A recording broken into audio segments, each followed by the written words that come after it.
I think I need to get into something a bit more comfortable. My background is a little bit strange. I think I might get into the, I think we should get into our special kind of laboratory type of area here. So here we are, I'm in my laboratory. This is data analytics laboratory. And so I have this special laboratory where I'll be working. We have all our chemicals that are all behind me. You can see all the stuff here and here. Man, it's like, it's been a crazy day here. I mean, I can't find anything anymore in this place, but anyway, it's kind of crazy. Anyway, welcome everybody to the lab here. We have a very special guest. We have Lydia Eckstein, who's coming to us from the Department of Psychology. And remember about the kind of the goals of this course, and that is that while we are all very different in our own ways, we're all unique, and we all have very different interests in our sciences that we go after. One thing that really unifies us, and unifies us very, very closely, is that we are all very passionate about working with data. And so we have really a lot of our work that we spend is really about going after data and finding out, for instance, different kinds of things that happen in data, finding out like different ways of using data, working with data, and then using those methods and approaches to make decisions. And so whether we're in psychology or in biology, or we're in computer science, or we are in economics, it doesn't really matter, because we are all very unified by our interest in data. And so with that being said, Dr. Eckstein, perhaps you'd like to take the floor here. You can share your slides, you can introduce yourself and tell us a little bit about what you are. One thing I'll say though is that after the talk is finished, please do have some questions available here. I'm gonna start writing down your questions, and we can try and stump our speaker with some interesting questions that we may have. But then after that, we'll spend, after the speaking is all finished, I would like my class to stick around for a bit so that I can introduce the next lab, which is already in your class docs repository. So go ahead and pull that over when you get a chance. Otherwise, Dr. Eckstein, please take the floor. It's yours. Thank you, thank you, thank you. Can everybody hear me okay? Can you raise your virtual hand or put your camera on and nod for me? Okay, Rachel, thank you. Claire, thank you. Awesome, awesome, awesome. Perfect, thank you. Oliver, how long is the class? Not that I plan to take all of class, but just so I have a sense. Is it till 4:30? It's until 4:30, but you don't have to speak until that much time here. I'm trying not to, and I'm not planning on. Okay. So a couple of things, because I can't see you, and I'll share my screen here in a second.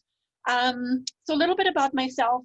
My name is Lydia Eckstein. I looked at your names. I don't think I know any of you. I'm a social psychologist here at Allegheny, and this is my 9th year here. And I teach all kinds of social psych classes, and I do teach our stats class, everybody's favorite, needless to say. And so what I'm going to do is I'll tell you a little bit about how we use data in social psych.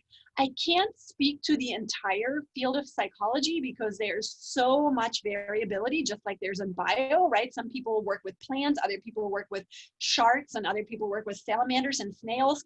And so in psych, there's a lot of diversity. And so as a social psychologist, I'm interested in how is human behavior shaped by the real or imagined presence of others. And social psych borders things like political psychology, health psychology, and those are the areas, at least political psych is one of the areas that I work with a little bit. And so my examples are going to come from there. So as I share my screen, which I shall do right now, and this is going to be interesting. Wait, hold on. You know what? Give me a hot second, and I'm going to go back to, wait. Okay. Let me try this again. Here we go. Now, don't judge the many tabs you'll see open. Now that I've brought your attention to it, everybody will look at it. So can everybody see my screen? Can I get some, can somebody unmute themselves? Because I can't see the chat right now. Can you tell me? We see your screen. Perfect. Thank you. Thank you. Okay, so here's the deal. As I talk, if you have questions, if I go too fast, if I go too slow, if I don't make sense, just unmute yourself and stop me. That's not rude. It's totally acceptable because I can't read your facial expressions, which is making it really difficult. I'm staring at my screen and probably feeling like I'm talking to myself. So interrupt me if anything is unclear, okay? All right, here we go. So roughly in psych and certainly in social psych, we think about approaching research questions in one of two ways. Either we look at associations between existing variables. For example, does college GPA predict graduate school GPA? Does college GPA correlate with GRE scores? Does college GPA predict salary in 5 years? In a more psych-related manner, it might be something like, does a GPA predict depression? All of those are based on asking people to respond to a couple of questions on a survey, and then we run correlations or regressions. Now, can somebody unmute themselves or type in the chat if you've talked about correlation or regression, or if these are totally new concepts? I'm just trying to figure out what all you've already talked about. Yeah, we've talked about regression the last class we had. Sweetness. So you talked about simple regression and multiple regression? We are talking about regression now, and we've covered the correlation part. Awesome. We're about to start the multivariate regression next week. Awesome. So we use very similar techniques when we want to predict an outcome, right? So I'll give you an example of that here in a second, but that's one way.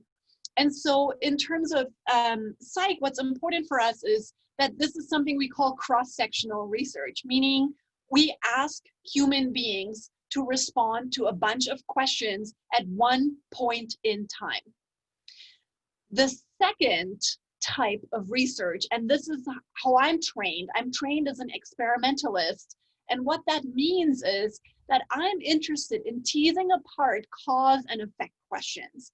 So for example, can the temperature in the room affect people's aggression?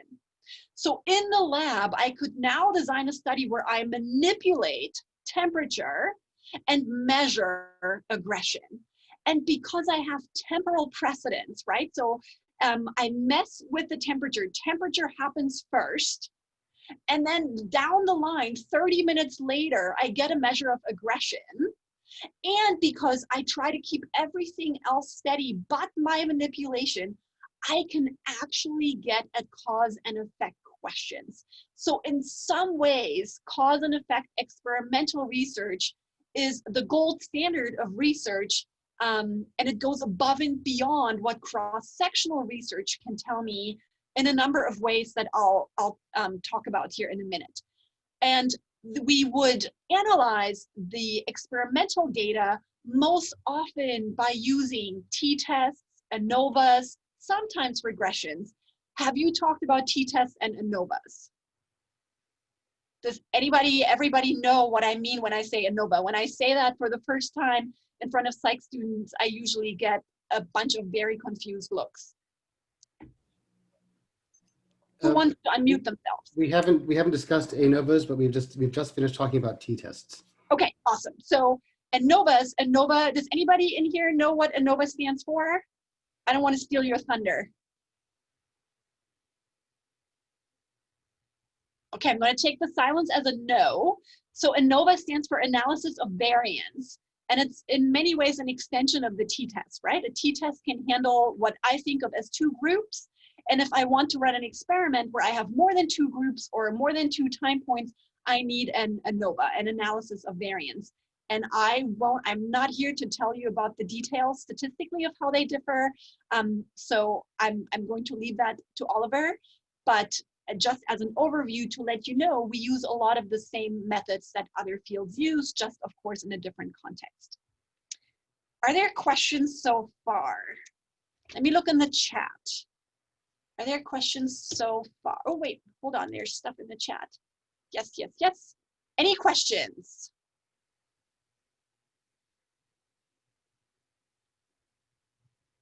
Okay, everybody still with me? Yes, awesome. Thank you, Kobe. All righty. Okay, so let me make this more specific. So here's an example of something that I put under association or prediction. And what we wanted to know here, and I use this example a lot, but it's especially fitting this year. What this stands for is I wanted to know, can a political attitude predict antibacterial product use? These are hand sanitizers, these are antibacterial dish soaps. So all the stuff that's flying off the shelves right now, we ran the study a couple of years ago, and ABU is antibacterial product use. So what we did is we created a scale and we asked people a bunch of questions like, I frequently buy hand sanitizer. I use hand sanitizer every day. I prefer to wash my dishes with antibacterial soap rather than regular soap, that kind of stuff. And then we average the best items. We can run some scale analyses and factor analyses to figure out what are the best items. And then we can average those to a scale score. And that's what this ABU here means. And these other variables here, I won't get lost in details, but these are basically political attitudes that we know predict behaviors that mean people stay away from folks who are different from them. So RWA is right-wing authoritarianism, and these folks tend to be pretty scared of people who are different from them. They tend to feel threatened by folks who are different in terms of ethnicity, race, sexuality, sexual orientation. And so we thought, if you're scared of everything, you feel threatened by everything, then maybe, right, being surrounded by other people should introduce a fear of germs, which is what this PVD is, perceived vulnerability to disease. And that should make you, being scared of everything should make you use antibacterial products more often. And especially, this is what we call mediation, because you should use antibacterial products more because you're scared of catching a disease from someone else. Do you talk about mediation at all, or is that a concept that's very psych specific? No, I think that's more your discipline area. Okay, perfect. Did that make sense what I said though? Because sometimes I lose people when I talk about mediation. So mediation means that the relationship between this variable and this variable here is because of, it can be explained by this third variable here. So being afraid means I buy more antibacterial products because I worry about catching someone else's disease. Does that make sense? Let me look in the chat and see if I can get some feedback from you all. Mediation makes sense now. Thank you, Kobe. Okay. Yes, Alex, thank you. I appreciate the feedback. That helps me. Thank you. So this particular analysis here, if I didn't cover it up, is called structural equation modeling. And is that something, Oliver, that you talk about, or is that also a more psych-specific thing? We get into that partially, but that's not really the full concentration. I think that. Okay. Perfect. So I won't get lost in details. What structural equation modeling basically means is you run a bunch of regression analyses at the same time. That's the very bastardized explanation of structural equation modeling. So why is this an example of association and prediction? Notice that I draw arrows here and that I'm suggesting that this variable should lead to this variable rather than saying buying more antibacterial products should lead me to be more afraid of others, right? So I propose being afraid should lead me to buy these products more. I actually suggest direction here. And as several reviewers pointed out, I cannot actually test causality, right? Causality means this causes this, or this leads to this, which is precisely what I'm predicting. But I can't actually test that because I assess this variable and this variable and this variable all at the same time, and I didn't manipulate anything. Does that make sense to people? You can say no. It's totally legit to say not really.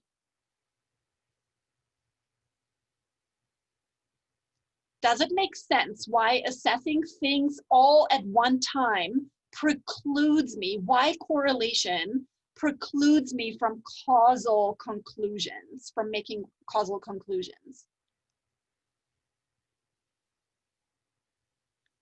Okay, thank you, Alex.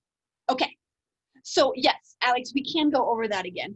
So because I ask people to respond to all of these at the same time, I don't actually know. Let's use a different example. Let's get away from this example. And yet, let's use the example of I ask you how many hours you spend on social media and what your GPA is. And then I find out GPA is correlated negatively correlated with time spent on social media. What does that mean? The lower my GPA, the more time I spend on social media. Does that part make sense? Awesome. So now, mom calls you and says, I read this study that GPA and social media use are correlated, and you need to get off social media if you want your GPA to go up, right? What did mom just do? I don't want to pick on mom. Maybe it's dad, maybe it's your brother or your sister, right? But basically what they do is they mistake correlation for causation. We think because I spend so much time on social media, my GPA is low. So I say, make the assumption that social media leads to GPA. High social media use leads to a low GPA. I can't do that because I didn't manipulate social media use. It's also possible that when I have a low GPA, I'm over it all. I feel depleted and I feel frustrated and I'm just over schoolwork. And that's why, whoops, hey, why isn't it letting me submit this? Here we go. So that's why I spend more time on social media. In other words, it's possible that GPA comes first and causes me to spend more time on social media. Does that make sense?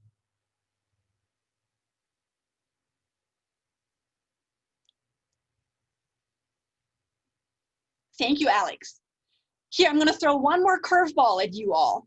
Okay, maybe, so we call this what I just explained to you there, that's the directionality problem, right? We don't know, is the chicken there first or is the egg there first? And then we have something that's called the third variable problem. What if I am depressed and depression affects both my GPA and depression also affects my social media use? And by depression affecting both, I artificially create a relationship between GPA and social media use. So because we have these problems in interpreting correlations, right? Because this is a possibility, social media leads to, high social media use leads to low GPA. Wait a minute, could also be that low GPA leads to high social media use, or, Kate, I'll get to that, great question. Or it could be that a third variable affects both.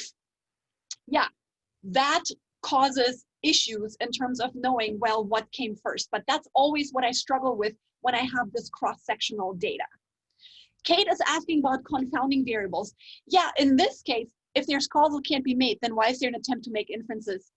Yeah, great question, Kobe. So Kate, your question first.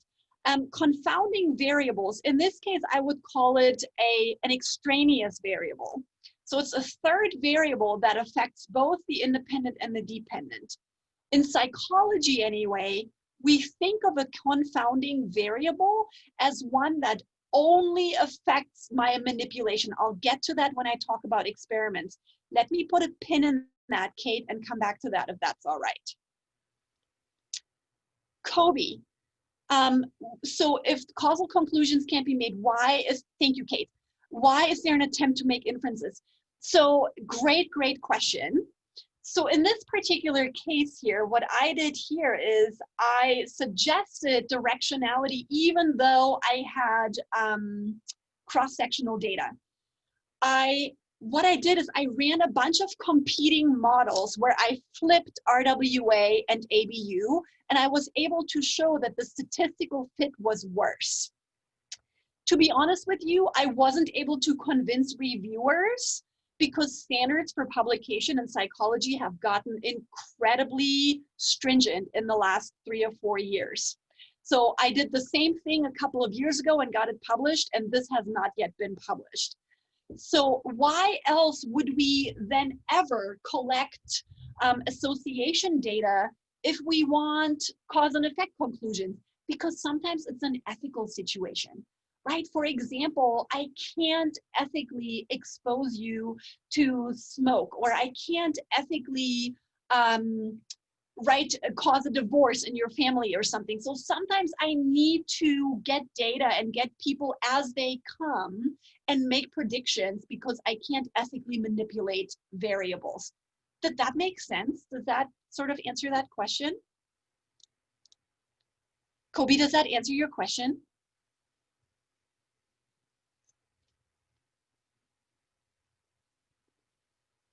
Thank you. All right, let me give you a different example. Here is something brand new, hot topic for 2020. So wearing a mask is a behavior, and psychology is the study of thought and behavior. So psychologists and public health professionals and physicians, right, should be interested in what predicts mask wearing. Can we predict how likely somebody is to wear a mask based on something like gender or age or even their political leanings, again, their perceived vulnerability to disease? And how would we go about this? Well, we would create a scale about how likely are you to use a mask, how often do you use a mask, how much do you support mask wearing mandates, yada, yada, yada. And then we toss that scale at people and we ask them, what's your age, what's your gender, what are your political leanings, and how freaked out are you by diseases? And then we toss that into a multiple regression, which you're talking about in class now, right? The outcome is mask wearing, and the different predictors are on the right-hand side. And then if I toss them into the model all at the same time, we talk about, we control for each other. What the heck does that mean?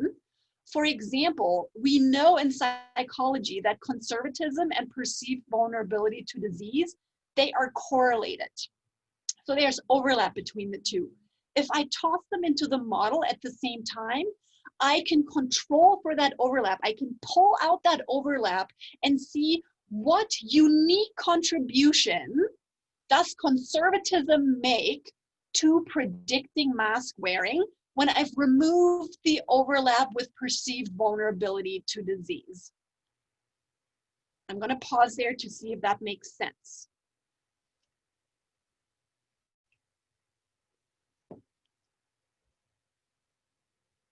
Does that make sense? What controlling for means, why putting everything into one model at the same time is pretty cool. So we're trying to find an ultimate control for everything. Yeah, in this case, Kobe, we're just trying to control for the overlap, right? If these are associated with each other, it would behoove us to figure out, well, once I remove the overlap of gender with all of these, how much does gender just by itself explain mask wearing? Does that help? Okay, thank you. Very cool. Okay, so that's the first approach. We ask people a bunch of questions at one point in time, and then we try to make sense of the data. The second approach, which I already said in many, oh wait, no, I got it because it's Halloween tomorrow. I get a big kick out of this. Nothing is scarier to a researcher than inferring causation from correlation. And I hope I've made clear why that is. Yeah.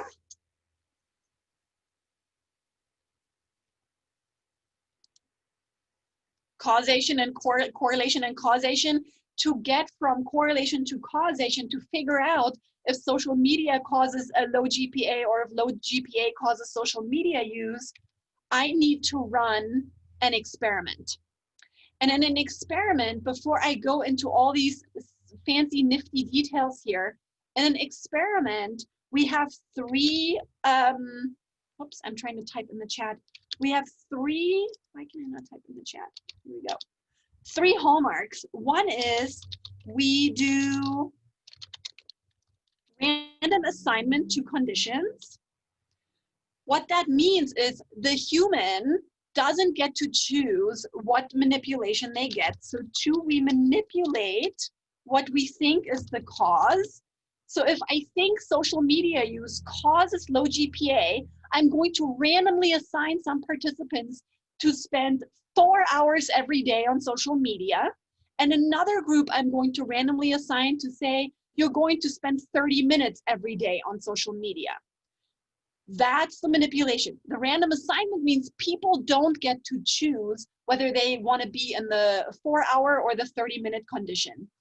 Why is that? Who wants to unmute themselves and tell me why random assignment is so stinking important? What does that do for me to not let participants choose what manipulation they want to get? So it doesn't pollute the data that you're going to get? That's right. Who was that? No, that was me. That was me. Oh, Kobe, I see you now. Thank you. Yeah, you're absolutely right. So if people get to choose, well, if I love social media, oh, hey, me, I want to be in the 4-hour condition, right?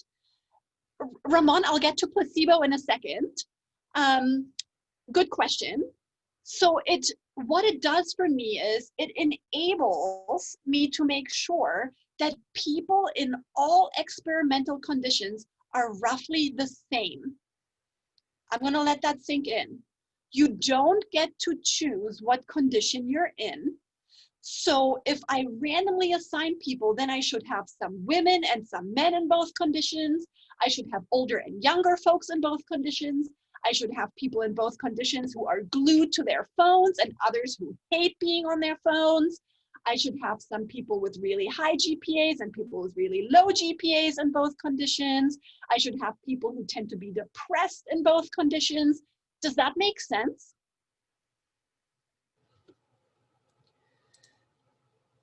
So anything that I'm not manipulating, I should keep even across my experimental conditions. That's why random assignment is so flipping important. And then thirdly, we control our external conditions. And so what that means, let's say I want to study temperature and aggression, right? What I won't want to do is put the people, let's say I want to say an 80-degree room versus a 70-degree room. And I don't want to put my 80-degree people into, you know, a really dingy basement and my 70-degree people in a really sunny room, a rooftop terrace or something.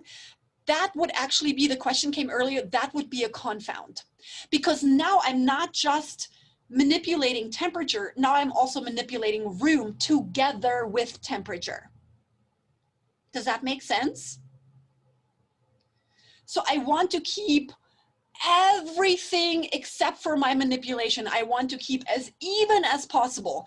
The room, the location, the time of day, the training of my experimenters, so that nothing else makes a difference between my two conditions but the treatment, but the manipulation. Are you with me? Awesome, thanks Kate and Kobe. Now, Ramon asked about placebo. So a placebo is a great question. Placebo, we usually think of as something that is a control condition. I'm not trying to get on a tangent here, but placebo research is fascinating. We usually give placebos when we ask people to ingest something, a pill, usually, right? A treatment. And so some people get the real deal, get the new antidepressant that I created, and other people get the sugar pill or the cornstarch pill, which is completely inert.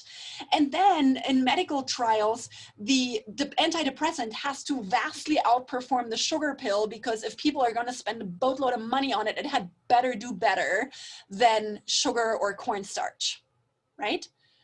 And oftentimes you'll hear something about double-blind placebo-controlled trials. So that's the placebo control. Does anybody know what double-blind means?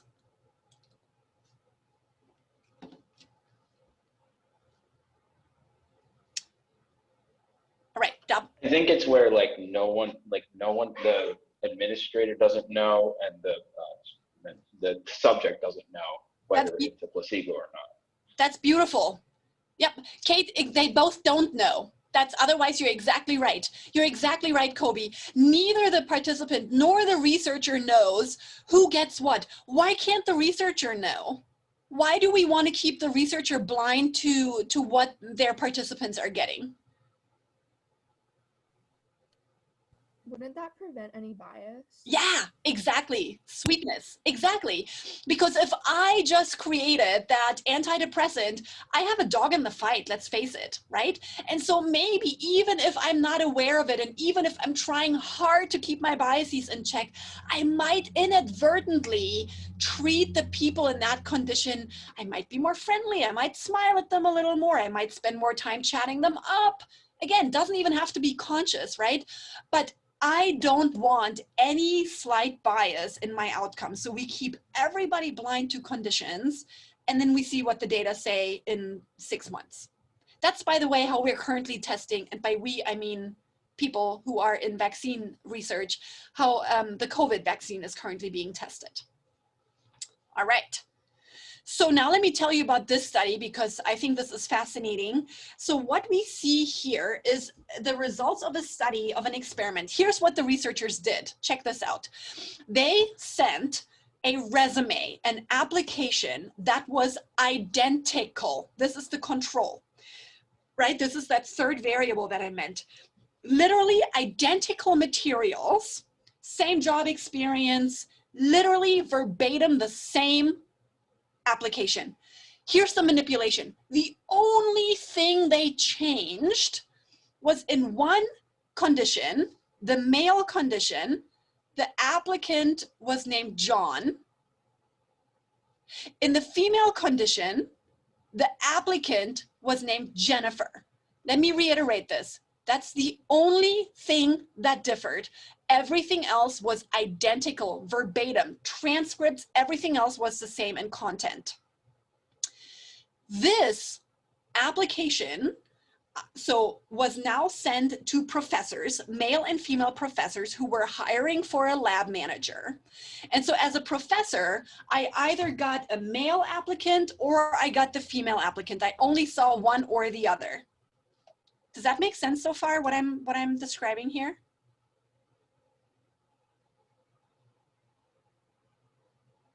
Awesome. Very cool. So, and then they asked the professors, male and female professors, hey, how competent is this applicant? Would you hire them? Would you, how well have they been mentored? And how much money would you offer them for a starting salary? And please look at these bar graphs here on the right.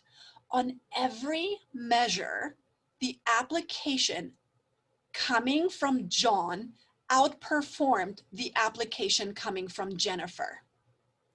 How do we know that John wasn't actually more qualified? Why can't we say, well, yeah, of course, but what if John was more qualified? How do we know John wasn't more qualified? Why can we be confident that this is a gender bias effect and not an actual competency effect?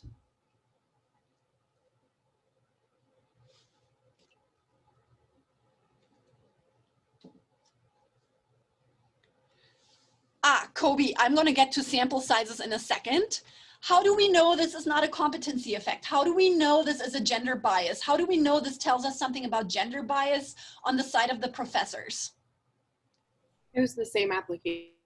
Bingo, Claire. Exactly right. It was literally verbatim the same application material, so it can't be about qualification. So also, what I haven't yet shown you is John was offered more money than Jennifer coming in. You've all heard the numbers that white women make 80 cents for every dollar a white man makes for the same qualifications. For women of color, that's even worse. And so partially, this gender bias here feeds into that, right? So this is a beautiful experiment. We have controlled the content, everybody got the same content. We have manipulated the gender of the applicant, and we have randomly assigned professors to either get John or Jennifer's application.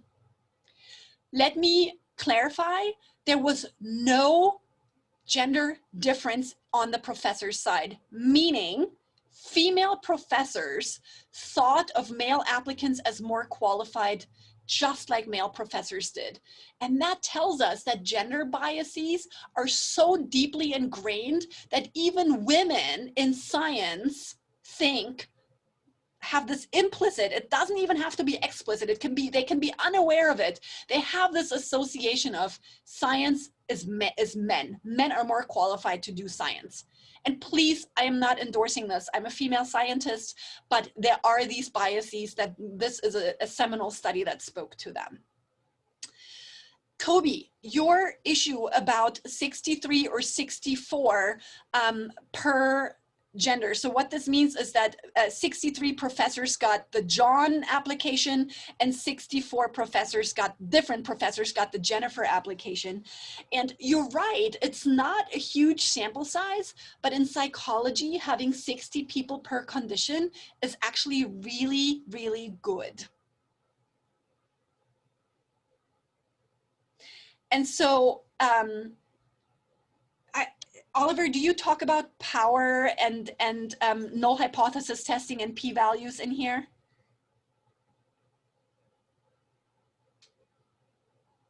I don't know if he's here. Do you all talk about this? Do you talk about power in here? Do you know what power means, statistical power?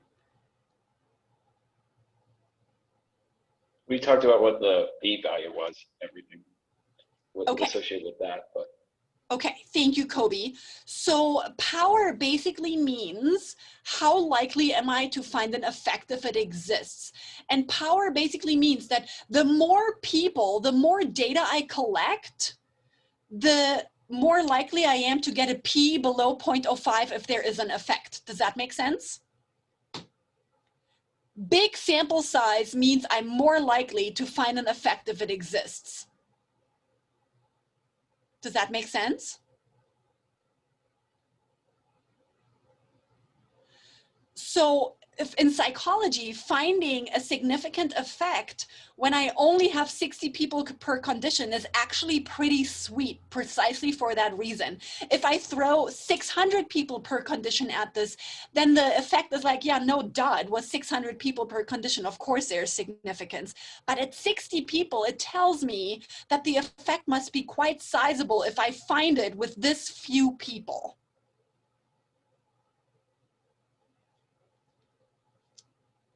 You all with me?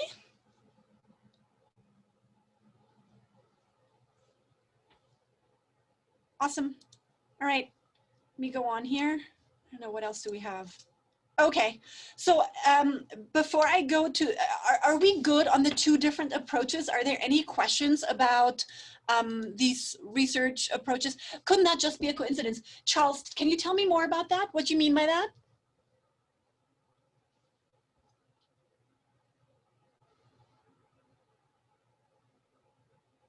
Charles, do you want to unmute yourself? I can't hear you. Yeah. Or so I was just wondering that would only be if you have like a p-value for the study. That would be like, right? Yeah. Mm-hmm. Or so that or so if I guess like the these the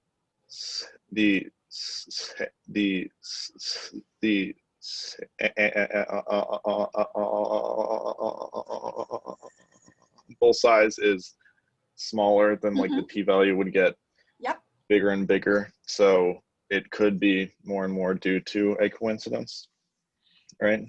So I think if I'm hearing you right, is it possible that this is just a fluke, that this is a false positive? Because, yep, great question, Charles.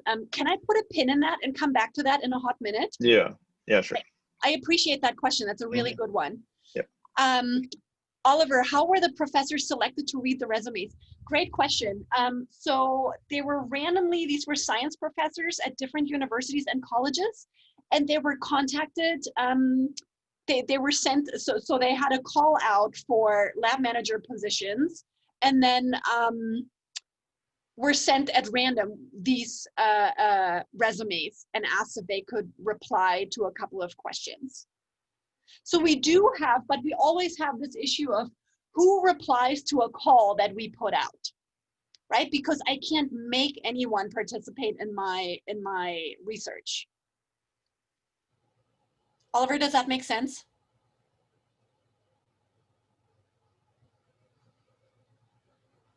Oliver, I can't hear you. I don't know if you're unmuted. Okay, he says yes. Okay, Claire, no, it's not at all a silly question. It's a really good question.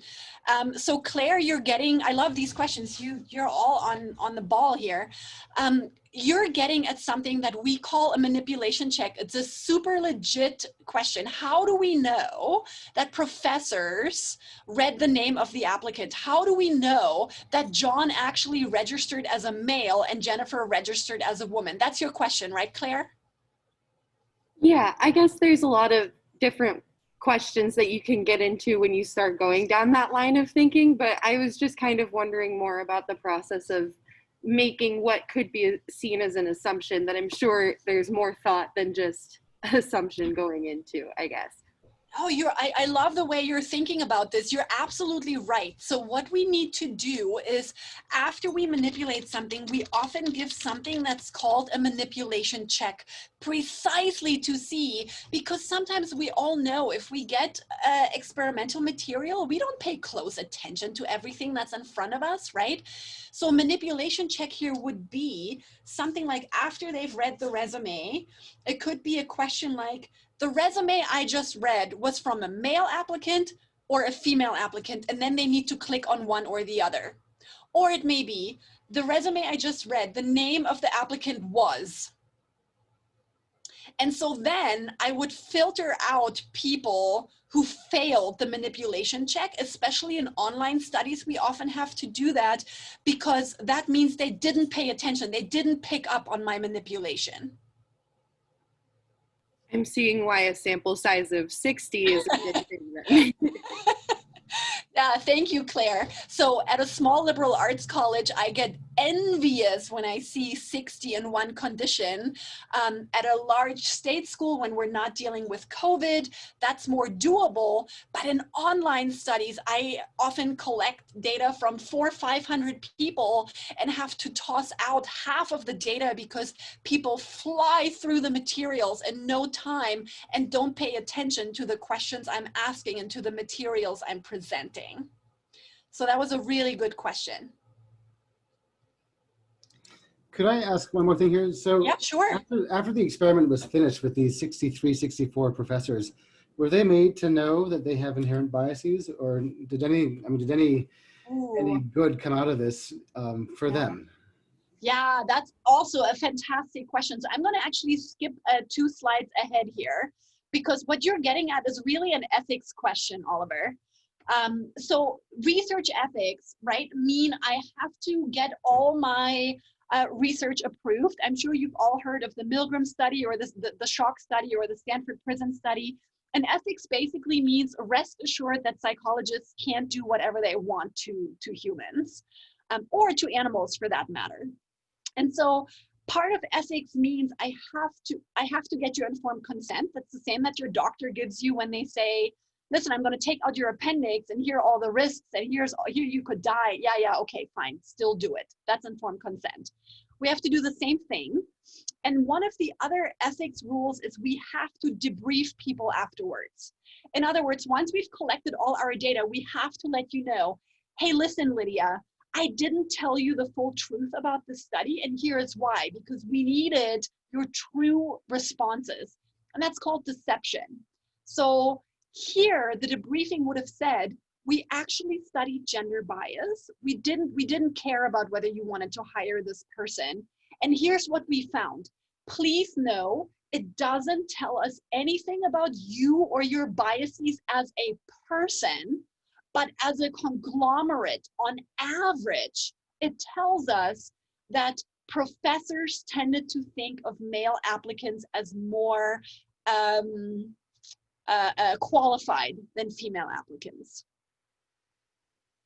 Does that answer the question, Oliver?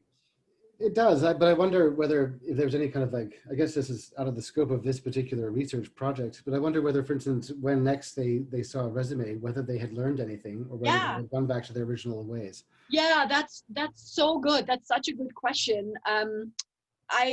You know, if you want to spend the next 5 hours with me, I'll go into the details. Basically, the long and short of it is making people aware of their biases is a good first step, but it doesn't turn out to be the cure. So I just talked about racial biases in my class this morning. And so making people aware is important. And what's also important is that we get people to slow down, and to the extent to which they're motivated to not be biased. Now, if I'm aware I tend to be biased, even as a woman, let me really slow down and carefully look at these applications and make sure that I'm not falling prey to assumptions here, but that I'm actually asking, why do I think that this person is more qualified than that? When in reality, they both have similar GPAs, they both have similar experiences. So yeah, it can help, but just making people aware of their biases tends to not be the panacea we had hoped. Okay, that's interesting, because I mean, otherwise you hear about these similar. I mean, I've read similar kinds of studies where they talk about, you know, different types of biases exist in people, but once the experiment has been completed and the research has been done and everything's been written up, I wonder whether the people themselves who were, you know, the sources of this bias, whether they ever kind of learned that maybe they were biased and maybe they can change their lives in some positive way, you know, after the experiment is finished. Anyway. Oh, it's a great question. So actually what I haven't yet said, and I should have said this earlier, part of the debriefing is, and if you ever participate in the psych study post-COVID again, we always ask you this: would you like to get a copy of the results? And then you can opt in or out. And if you opt in, we would send you exactly that. We would say, hey, remember that study you participated in? We found that people on average preferred males to females. And again, it's not a thermometer, right? It's not a diagnosis of you as a person. But be aware that even female professors tend to show this bias according to our study. Yeah? Can I ask a follow-up question? So Absolutely. then, are you aware of any studies of this nature that may have been done maybe 50 years ago, maybe 100 years ago, to see whether, for instance, as a community, we are changing our thinking? Okay, are you ready to be depressed? Yeah, let's do it. Because the world isn't depressing enough in 2020, let me pile this on. Yes, yeah, there is almost exactly the same study. In this case, it wasn't an application, it was a newspaper article by John or Joan McKay that was run in 1957, and they found the exact same thing. When the article was written by John, everybody thought, oh my gosh, it's just the best thing since sliced bread. And when it was written by Joan, you know, mediocre. So in terms of biases, in terms of gender biases, I need to be careful what I say here, because overt sexism and overt racism has changed. Overt displays of prejudice have decreased, right? It's completely not acceptable anymore to say some of the things that people said in the 50s. However, the implicit biases, the ideas, the associations that we're learning. Women in STEM, I don't know. Men in STEM, absolutely, right? Or white and good and black and crime. These are associations that we're learning from movies, the media, from advertisement, from what people have said at the dinner table when we were children. And this stuff still comes out in our judgments. And we haven't made nearly as much progress there as you might hope.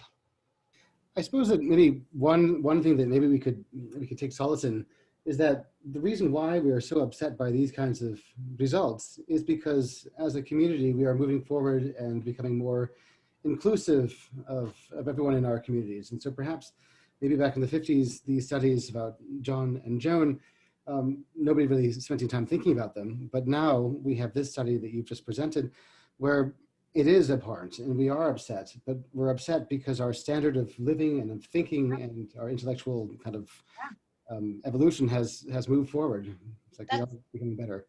That's a really good point. I like that. I think you're right? At least, and we're doing more of these studies because we're recognizing that this is an issue. In fact, I'm here to be the good news messenger on a Friday afternoon. A recent study, I think last year, maybe 2 years ago, a study came out, you all, that showed that girls as young as first grade, when you presented them, when they were presented with toys that were clearly like engineering type STEM toys, and you know, more or let me say less gender toys, right? Like puzzles or something, girls as early as first grade already tended to steer clear of the engineering and STEM type toys. Why? Because this just gives me goosebumps, which you can't see, but girls as young as 5, 6 years of age have somehow already picked up on the fact that society thinks math and science is not for them. And so we have more and more of these studies, and being aware of them can help us push back and be mindful, right? Do we gift the girl that we know? Do we gift her a Barbie, or do we gift her a Lego set or something, a STEM toy? It can help with that. It can help us be mindful how we talk to each other and how we the assumptions that we make, but it takes a lot of effort to override these biases that we've internalized for years and years and years, right? And they clearly exist.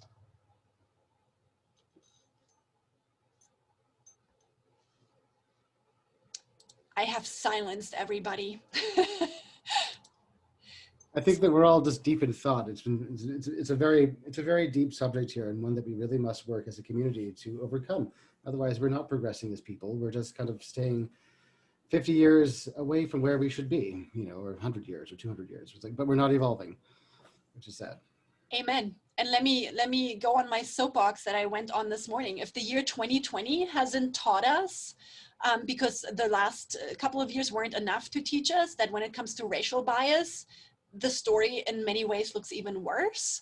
I don't know what else we need for us to learn that lesson, right? So there is a ton of work to be done here, and a lot of the stuff on racial bias and gender bias does come out of social psych, and I can't toot my own horn because I don't do that kind of work, but I'm myself biased by thinking that it's super important work that my colleagues are doing, right?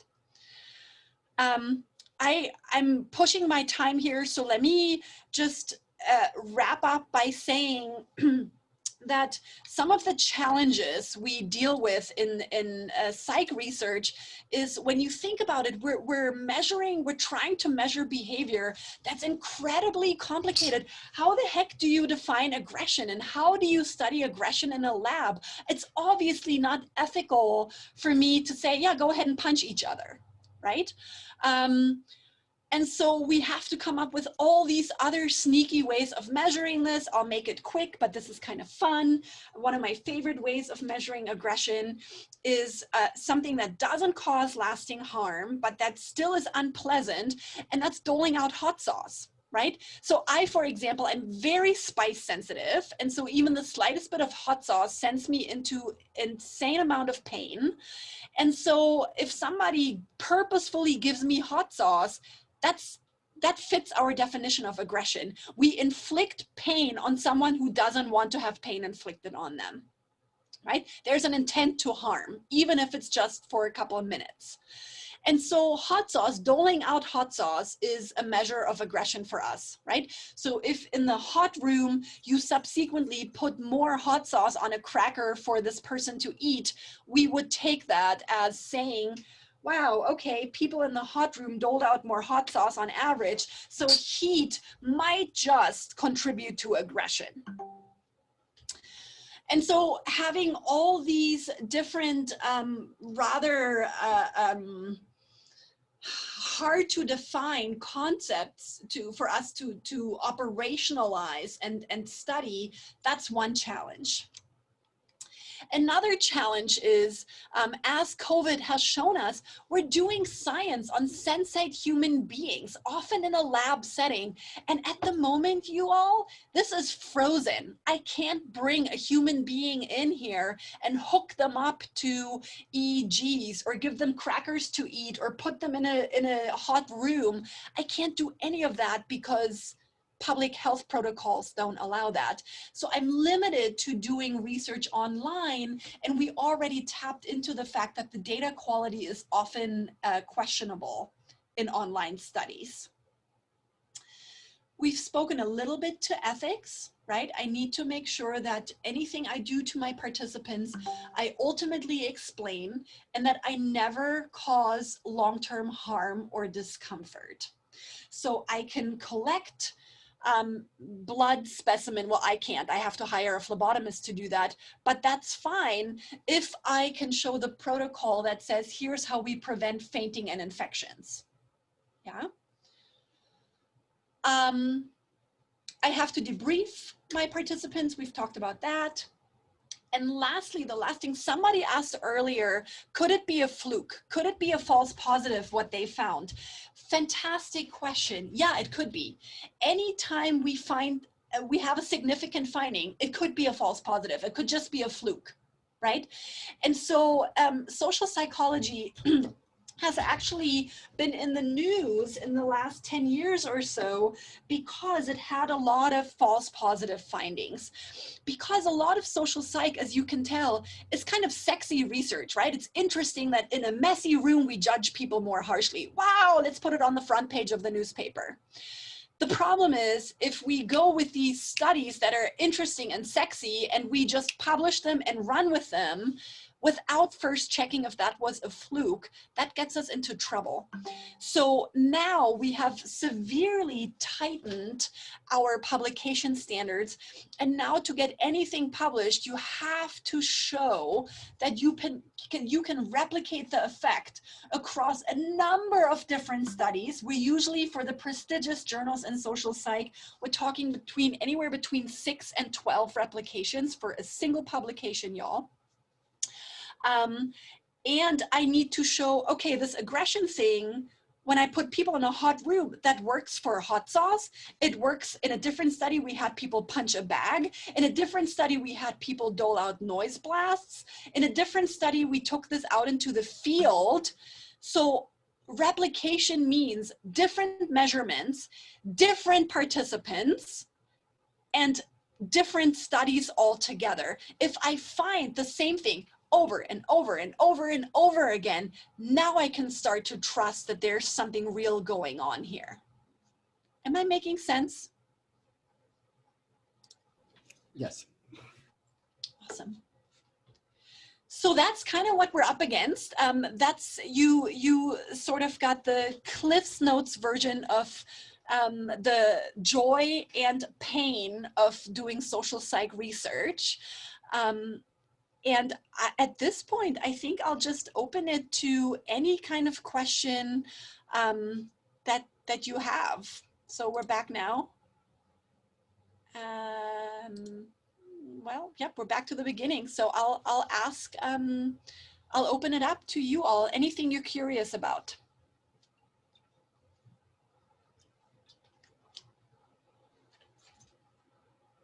I'm actually going to stop sharing my screen so I can see you, if that's okay. If I need to share it again, I'll share it again.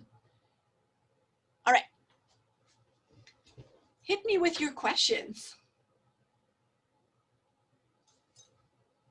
Maybe I could start with the first question here, just to, now you mentioned that people buy hand sanitizer when they are feeling guilty, but do you find that with the COVID scares and things, does that pollute your data, so that makes your approach have to change drastically in order to complete the same or come up with the same kinds of conclusions?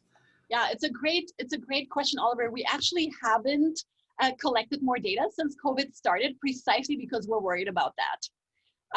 So the data we collected here, that was in, I think it was maybe 3 years ago, when Ebola had a resurgence, and people were afraid of folks from Africa coming over and giving us Ebola, and hand sanitizers were being, like, there was a bunch of antibacterial products that flew off the shelves because people thought they can protect themselves from Ebola that way.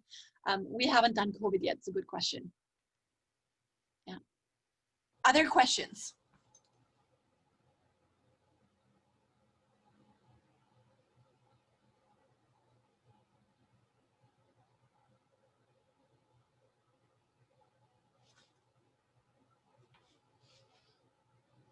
How can we account for factors that may help explain things like aggression or self-esteem that are not accounted for in the regression model? Yeah. Yep. Alex, that's a good question. So in some ways we can account for them. Again, this is this is why experimental research in psych is, whenever possible,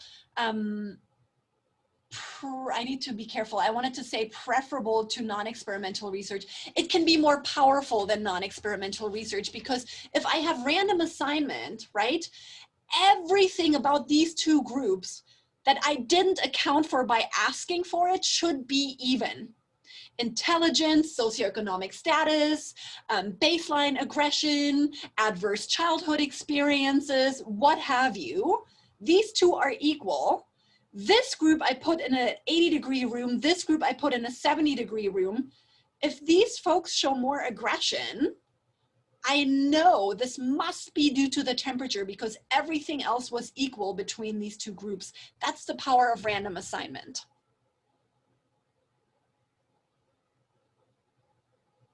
Does that make sense to y'all?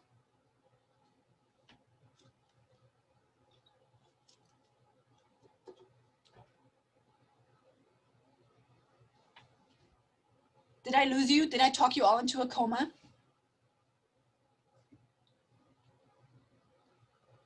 Who's still here on a Friday afternoon at 4?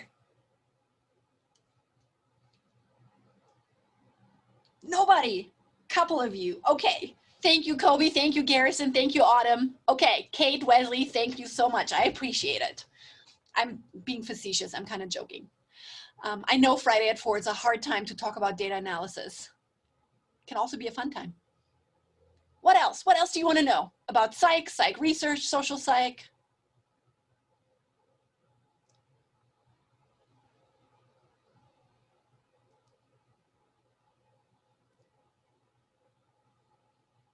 Well, maybe if nobody has any questions here, maybe one last question that I can ask that might help is, how did you get to be where you are? Like, what kinds of classes should people be taking to become a researcher in psychology? That's a good question. Kobe, I'll get to your question in a second. Thank you for that.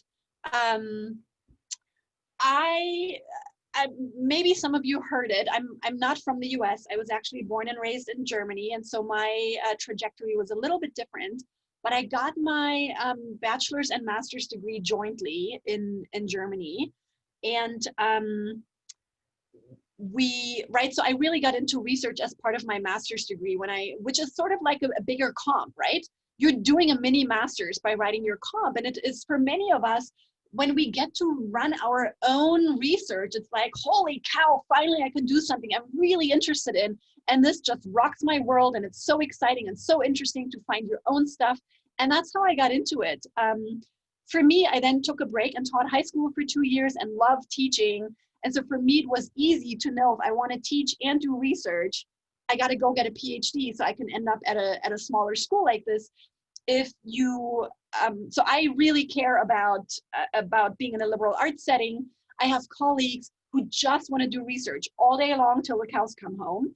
And that's fine. And so they start early. They take all kinds of research classes, get into a lab to do research with a professor during undergrad, get a lab manager position after undergrad, ultimately get into graduate school, and then you publish, get a postdoc, publish, and then you get a professorship position at a big Research One university, and you publish, and then you get tenure, and you publish some more. And so I didn't want to do that. I wanted to spend more of my time teaching. Does that answer your question? Oh yes, perfectly. Thank you. And we're glad that you're here teaching. And I'm glad to be here, and I'm glad all of you are here too. Thank you. Kobe, you asked, in order to make a conclusion about bias, you replicate the study plenty of times. Yeah, ultimately, that's right. Anytime we want to have confidence that the findings we're up to are not some kind of wacko fluke of unique to this sample or to this day or to this time, we want to replicate it. Exactly. We want to run the study in May and again in December and again in the Netherlands and with a different sample. We want to replicate it across time, across samples, across labs, across operational definitions, absolutely, to make sure it's not unique to any one way of studying or measuring this.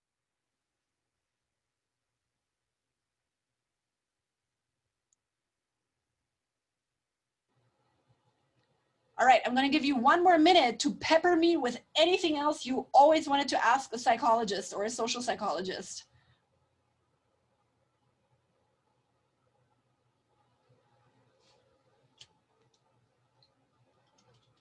Don't be shy.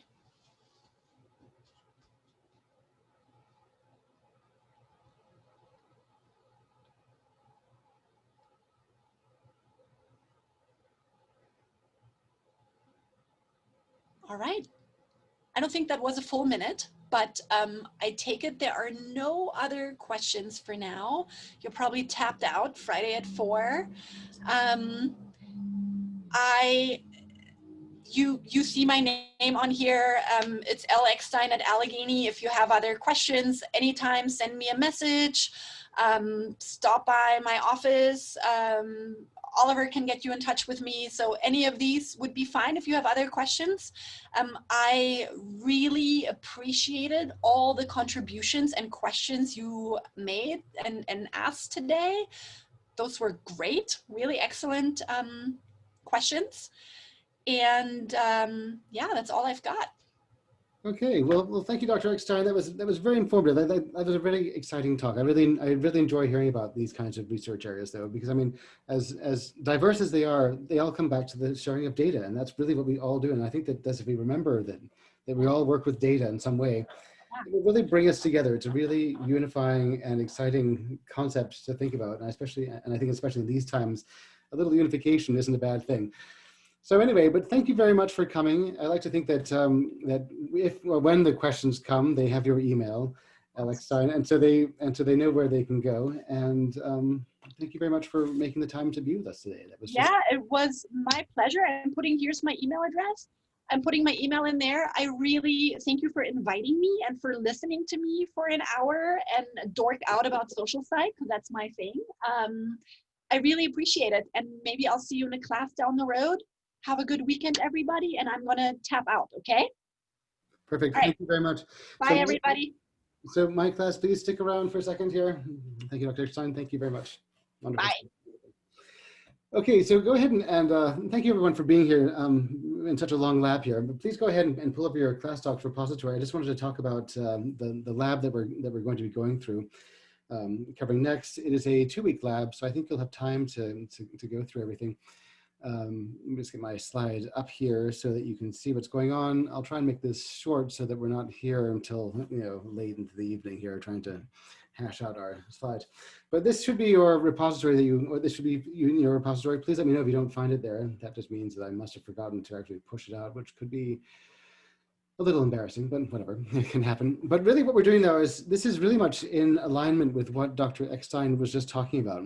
We're using data from psychology, and in particular, the data that we're looking at is actually data that comes from psychology, personality assessments or tests of personality. So I've made some of the hard parts a little bit easier for you, where I have gone through and found a good data set that I think would be actually quite good. And so, for instance, I have a in the reading assignment. For instance, the data set is actually, that's not the data set, that's something else. But the data set is here. It's called Open Psychometrics. And really what this is a, in fact, I can just go ahead and run this or open this link up here, and perhaps you can see this from where you are. But basically what we have here is this, these are online personality tests, but this is actually real data from real people. This N value for each of these tests indicates how many people have actually responded to this. But what we have though are some tests which concern different kinds of personality factors or different types of ways of thinking or different types of behaving. For instance, here's a personality factors test. This is a which character personality quiz, where you're kind of trying to figure out what kind of character perhaps you think you are. This is one about a narcissistic personality test. This is a, you can see there's a whole bunch of different ones here, humor styles that might be interesting, but these are all real tests from different types of people. And so you can actually get to the data by clicking on the data in the download column here. So you can actually download a CVS file that's rife with information about the people who have taken this test. Now be respectful, because I mean, people did take this. This is not made up synthetic data. This is actually real data. And so be respectful when you're going through this data, because it represents somebody. I mean, there's somebody's feeling, someone's personality, somebody is behind those numbers that you see. And I think that in some of the tests or some of the papers that I read in the literature, sometimes that fact is forgotten. But we cannot forget that people are behind this data. Some form of life is behind this data, and so we have to be careful that we respect it. Anyway, but what I'm asking you to do though is to choose one of these amazing data sets here, and to go through and to try and find out a correlation between at least two of the variables. Now, when you download this data, you're going to find that there's a whole bunch of numbers in there. And so it might take you some time to actually kind of come up with a correlation study. So I have provided some code in this lab that may help you along in that area. But the first thing that I want you to do though, is to do a correlation study where you're looking at this data and you're trying to find out whether, for instance, one part of the data is very closely related to another part of the data. And I'll tell you, and I'll let you know a little secret. When you're looking at, I think, which one was it here? It was the personality data, this is the first one here. When you're asking somebody about their personality, chances are you don't ask them one question once, but you ask them one question about personality in maybe, I don't know, many different ways repeatedly. So you might say, for instance, the first question would be, I feel like I have good self-esteem. And that might be the first question that you ask. And then you might ask in question 10, the same question, but different words. You might say that my self-esteem is reflected in my positive outlook on life. And then you have another question, maybe at question 20, where you say, I feel optimistic about my future. The idea is that you're asking the same question in different ways so that you're collecting information about that person according to their personality. And if they really do feel that they are optimistic about life and everything's going well for them, then they're going to answer all those questions in very much the same way. And so then you'd find in your data, you'll find a correlation between those questions, even though you may not have known that those questions were designed to be so similar. But this often happens in psychology experiments where you're asking questions about certain things and you find that actually maybe, I don't know, in a question, in a survey of 20 questions, you might find that 4 of those questions are really all the same. 4 groups have questions which are actually exactly the same, but they're designed, they have different words and they have different designs so that they read differently, but they're actually asking the same thing each time. And that's how you get some kind of a, you can reaffirm some of your study or your findings. Anyway, so then once you find some correlations, I want you to move forward with running a t-test, as we discussed today in Dr. Eckstein's class, or in her discussion. Run a t-test over those variables. Again, I'm suggesting 2, but if you find that you'd like to go after more than 2 variables, then by all means, please do. And then further, I'd like you to run a linear model over those variables. Now, the actual work that you're putting into your your lab here, is, we'll get to that code in a second here, but you're really just justifying what it is that you find. Like, what do you see when you run your analyses here? How do you know that there is some kind of correlation that's peering back at you from the data? So you can say that I see a correlation, I have these numbers, I see this, I see that, and that proves to me that there's a correlation. When I ran my t-test, I see that there's some kind of connection with things. And so that tells me that there is that relationship is actually very much a part of the data. And then when I ran a linear model, I found that by looking at, say, the R² value, I'm saying that my dependent variables, or sorry, my independent variables are able to explain my dependent variables. And so that's like 3 different pieces of proof: your correlations, your t-tests, and your linear models, to suggest that a relationship does exist. There's one more thing I want to talk to you about, though, before I move into the correlation code that I have here, is I would like you to find another test, something else that we haven't discussed in class, but something else which is up to you entirely to choose, but something else which provides some other detail that these other tests don't provide. And so what I have in mind for that is that in psychology studies here, you have, there's a library called the Psych library, which is this library here, which works for R. And it has a multitude, absolute multitude of many different kinds of analyses and tests and things that you can look into. And better than that, it has lovely kind of descriptions of how each test works. And for instance, I'll just go through one of the tests that I was looking at, but it has actual code that you can use, just kind of copy and paste it, modify it for your own work, and then run it. One thing that I took out of this thing here, I was looking, I read through this, is I found this plot right here, which is on page 14. And this plot is actual code that I've put into the lab here. And so what we're looking at here in this plot is a correlation where, for instance, maybe I'll go back to the lab here. I'll make this short. I know that it's Friday. I know that. Where's my thing here? So in this plot, the way that you read it is, for instance, you're trying to find out what is the correlation between all variables in my data set and every other variable.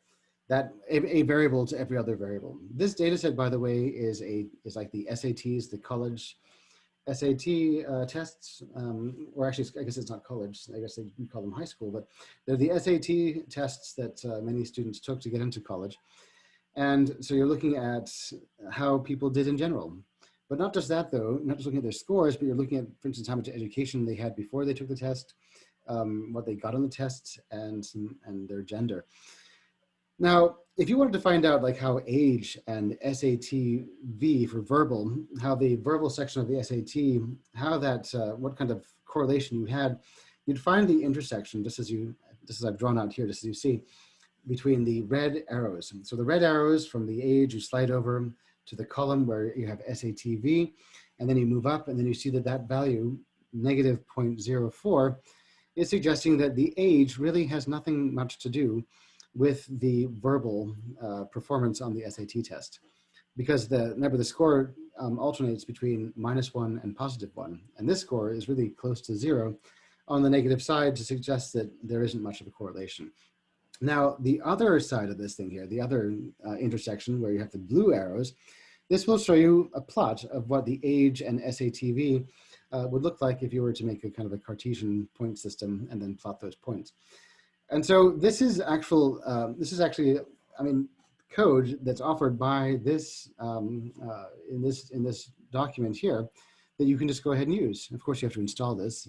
You use your install packages, but that's in this document too. But they provide for you actual code that you can use to get this same graphic here. So going back to your lab, what I want you to do is, and of course you can use this for your correlations if you want, you still have to tell me what it is that you see. But what I'm asking you to do, though, is for you to go into the Psych library and to pull another tool, something like this, and then to use it, and then to explain to me in your report what you've learned, like justify the relationship that you found, or the correlations that you found, or the t-test relationships, or the linear model relationships, justify all of that using this tool. Now, there's no right or wrong answers, I would say. I mean, if you can argue whatever you want, but I'm interested to see that you can use this tool and then make an argument out of that whole thing. So remember to keep watching the text in blue that's down here. These are the actual things that you need to worry about in your work. And then you have this required deliverables, or the summary of deliverables, where I'm expecting you to write up a report where you have the citations of the data. And what I mean by that is go back to your open psychology and just say, I used this data set, and maybe give you the link to the download site where you got your data. But still tell me what the description was and maybe what the variables were. But give me some information so that when I go through and grade your work, I know what data set you used. Also, in the markdown file that you'll find in your repository, I'm expecting that you'll put in plots, screenshots, graphics, other things. I mean, I'm not going to say just one, but maybe several. And these will all be used to help support the notion of the relationship that you say exists. So inside the document for your report document here, you'll find that there's code in Markdown so that you can just paste, actually not paste, but you have to actually copy your graphics into the directory where you're working, but then you can modify the code and actually import those graphics into your written work. Finally, if you download a data set, please include that data set in with your repository here. There's a directory for that.